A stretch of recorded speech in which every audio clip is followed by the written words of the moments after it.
Hi friends, welcome to my channel Devi creatings. ఈరోజు మన ఛానల్లో పప్పు మామిడికాయ చేస్తున్నాం ఫ్రెండ్స్. చాలా ఈజీ ప్రాసెస్లో ట్రై చేయండి. నేను ఆ గ్లాస్తో పప్పు తీసుకున్నాను, అది 1/2 కిలో పప్పు ఉంటుంది. అలాగే నేను 2 మామిడికాయలు తీసుకున్నాను.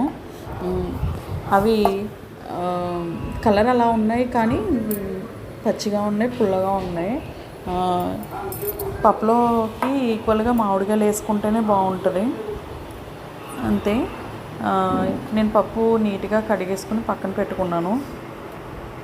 దాంట్లోకి ఆ మామిడికాయలు వేస్తున్నాను. చూడండి,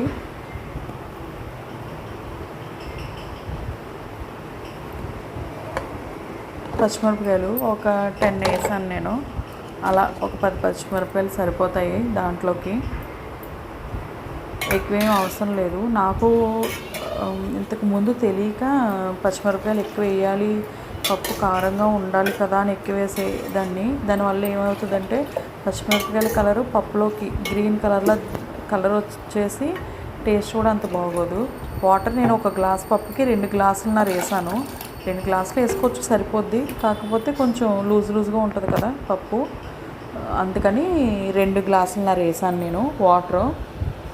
అంతే. కుక్కర్ పెట్టేసుకోవడమే. ఒక 3 విజిల్స్ వచ్చినాయి.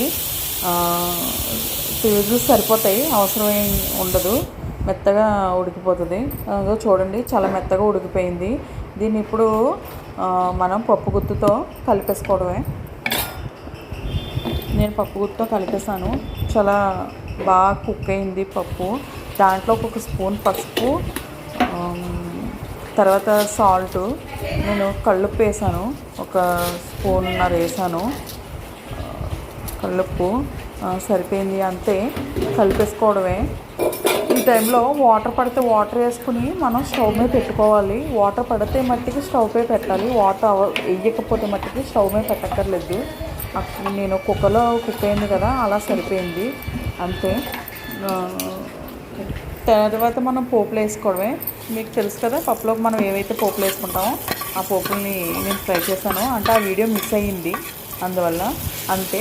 సరింబులో తీసుకొని ఫ్రై చేసుకోవడమే. చాలా ఈజీ. పప్పు మామిడికాయ చాలా బాగుంటుంది, ట్రై చేయండి. నా ఛానల్ మీకు నచ్చినట్టయితే like, share, subscribe. Thank you.